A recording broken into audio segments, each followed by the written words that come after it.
বন্দ্যোপাধ্যায়, পশ্চিমবঙ্গে কংগ্রেসের সঙ্গে কোনো জোট নয়, পশ্চিমবঙ্গে কংগ্রেসের সঙ্গে কোনো সম্পর্ক নেই, এবং আরো কি কি অভিযোগ করলেন, বিস্ফোরক বক্তব্য দেখুন।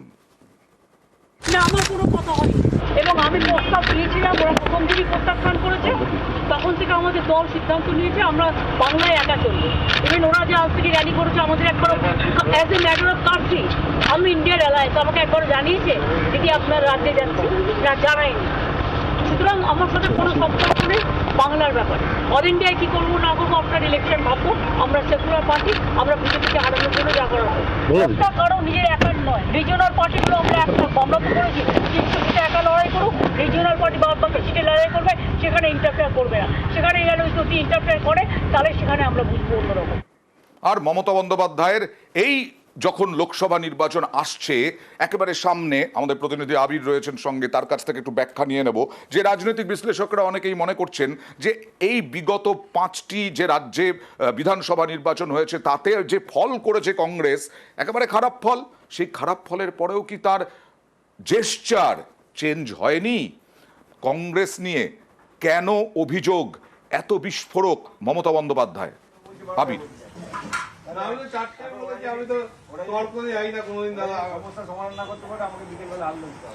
দেখো, লোকসভা নির্বাচনের যে আবহ তৈরি হয়েছে তাতে যতটা সময় নষ্ট হচ্ছে, তাতে যদি না প্রার্থীর নাম যদি এখন থেকে নির্ধারিত করতে না পারা যায় এবং কে কোন আসনে তারা লড়াই করবেন সেই সংখ্যাতে দাঁড়িয়ে প্রতীক যদি নির্ধারিত করতে না পারা যায়, তাহলে একটা সমস্যা তৈরি হবে।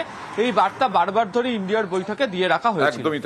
যেটা দেখতে পাওয়া গিয়েছিল যে পাটনা বৈঠকের পর থেকে, বিশেষ করে হচ্ছে ব্যাঙ্গালোর, মুম্বাই এবং দিল্লি, 3টে বৈঠকের সময় হচ্ছে বারবার ধরে সমস্ত নেতাদের তরফ থেকে, সমস্ত রাজনৈতিক দলের তরফ থেকে কংগ্রেসকে বারবার ধরে বলা হচ্ছিল তারা যে ধীরে চলো নীতি গ্রহণ করছে, সে ধীরে চলো নীতি গ্রহণ করে এগোলে চলবে না। বর্তমান অবস্থাতে দাঁড়িয়ে তাদেরকে দ্রুততার সাথে কে কোন আসনে লড়াই করবেন সেই বিষয়টাকে নিশ্চিত করা হোক, এবং এই নিশ্চিত করানোর জন্য হচ্ছে একটা ফর্মুলা তৈরি করে দিয়েছিলেন মমতা বন্দ্যোপাধ্যায়, যেখানে তিনি বলেছিলেন যে আঞ্চলিক দলগুলো যেখানে শক্তিশালী সেখানে সেই দলগুলোকে লড়ার সুযোগ করে দেওয়া হোক।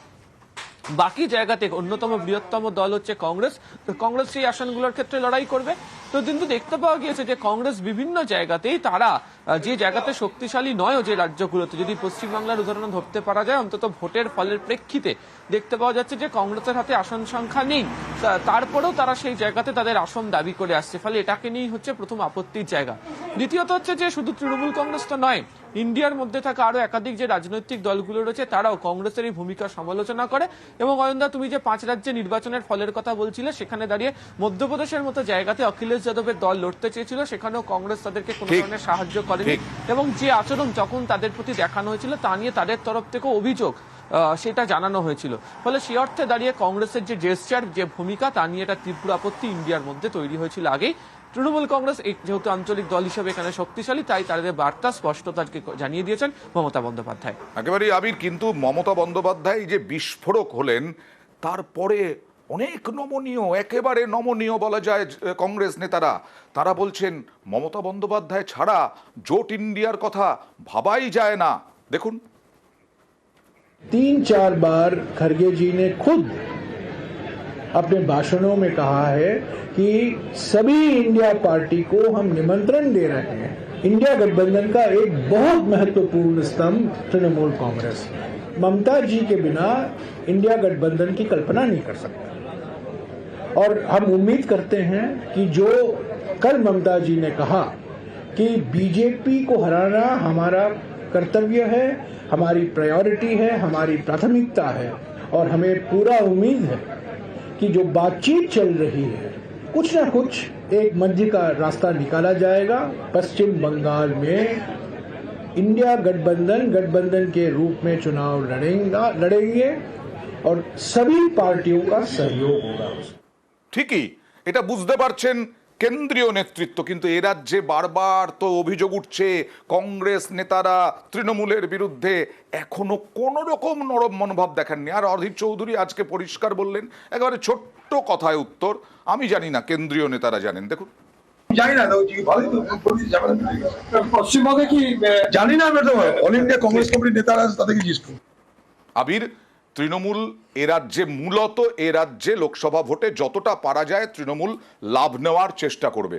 কংগ্রেসকে ভাবতে হবে গোটা ভারতের কথা, আর সেই কারণে কংগ্রেস যে একা লড়ে কিছু করতে পারবে না সেটা আজকে জয়রাম রমেশের কথায় স্পষ্ট হলো নাকি, এবং সেই কারণেই তৃণমূলকেই দরকার, এটা বারবার বলে যেতে হচ্ছে।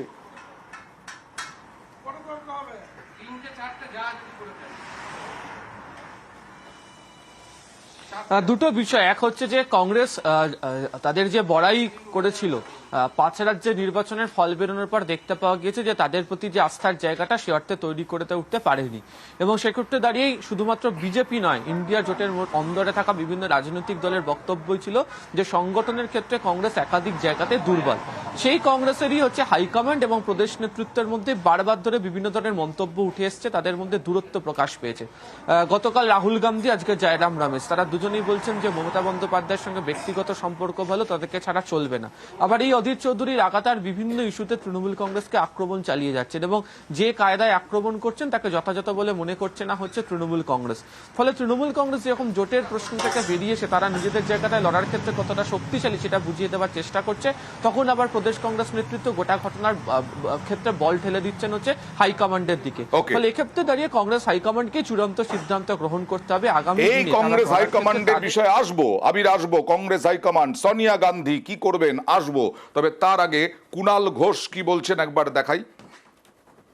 ইন্ডিয়া জোট তৈরি হয়েছে বিজেপিকে পরাজিত করার স্বার্থে। মমতা বন্দ্যোপাধ্যায় শেষ কথা বলে দিয়েছেন। কংগ্রেস নেতৃত্ব দেখুক, দিল্লির নেতৃত্ব দেখুন, আপনারা মুখে বলছেন তৃণমূলকে চাই, মমতা ব্যানার্জিকে চাই, আর আপনাদের পশ্চিমবঙ্গ শাখার নেতারা কংগ্রেস বিজেপির বিরুদ্ধে লড়তে পারেনি, শূন্য পেয়েছে, তারপর থেকে তৃণমূল কংগ্রেসের ক্ষতি করে চলেছে। তো এই দুমুখ নীতি এআইসিসি এতদিন বরদাস্ত করেছে কেন? দিল্লিতে আপনারা মমতা বন্দ্যোপাধ্যায়কে সম্মান দিচ্ছেন আর রাজ্যে আপনাদের কয়েকজন বিজেপিকে অক্সিজেন দিচ্ছে, এ দুটো একসঙ্গে হতে পারে না। এবার দেখুন সুপ্রিয়া সুলে, শরদ পাওয়ারের মেয়ে, তিনি কি বলছেন। अलायंस एक ही है, सब साथ में ही रहेंगे। हमारी दीदी है वो, और हम सब दीदी का बहुत प्यार और सम्मान करते हैं, और अलायंस में कोई नहीं प्रॉब्लम होगा। दीदी हमारे साथ ही रहेगी। हर राज्य का मॉडल अलग होगा, टूट फूट नहीं है, सब अच्छा ही होगा। সুপ্রিয়া সুলে পর্যন্ত বললেন সব আচ্ছাই হোগা। আবির, এই যে হাইকমান্ডের কথা বলা হলো, হাইকমান্ডের কাছে এখন প্রধান মাথা ব্যথা কে? অধীর রঞ্জন চৌধুরী?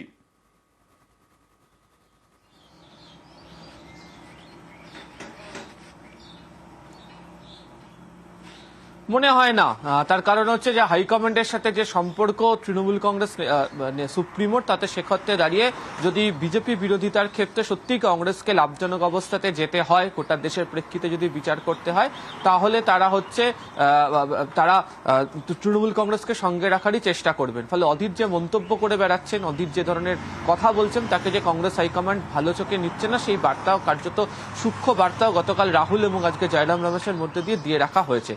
তবে এর আগেও তো বিভিন্ন সময় ধরে যখন একের পর এক আসন সমঝোতা নিয়ে ডেডলাইন মিস হতে শুরু করেছে, কংগ্রেস আলোচনা করছে না, এদিকে তারা এই রাজ্যের জন্য অবজারভার দিচ্ছে, প্রত্যেকটা সংসদীয় এলাকা কিছু অ্যালায়েন্স কমিটি তৈরি করছে, তবে তারা আলোচনার জায়গাতে যাচ্ছে না।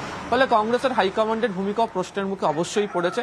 তবে এক্ষেত্রে দাঁড়িয়ে হচ্ছে সোনিয়া গান্ধী, রাহুল গান্ধী ব্যক্তিগতভাবে কতটা মমতা বন্দ্যোপাধ্যায়ের কাছে কথা বলেন, তারা এই জট কাটানোর নিজেরা চেষ্টা করেন কিনা, সেদিকেই অপেক্ষা করে থাকে। অবশ্যই জয়রাম রমেশ যে বলছেন যে তৃণমূল কংগ্রেস ছাড়া, মমতা বন্দ্যোপাধ্যায় ছাড়া জোট হতে পারে না, তার মানে হাইকমান্ডের একটা তো মমতা বন্দ্যোপাধ্যায়ের সঙ্গে জোট করার বিরাট তাগিদ রয়েছে।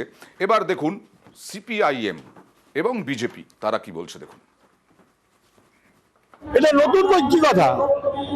মুখ্যমন্ত্রী বরাবর বিজেপির যাতে সুবিধা হয় তার মতন করেই চলার কথা ভাবেন, বলেন।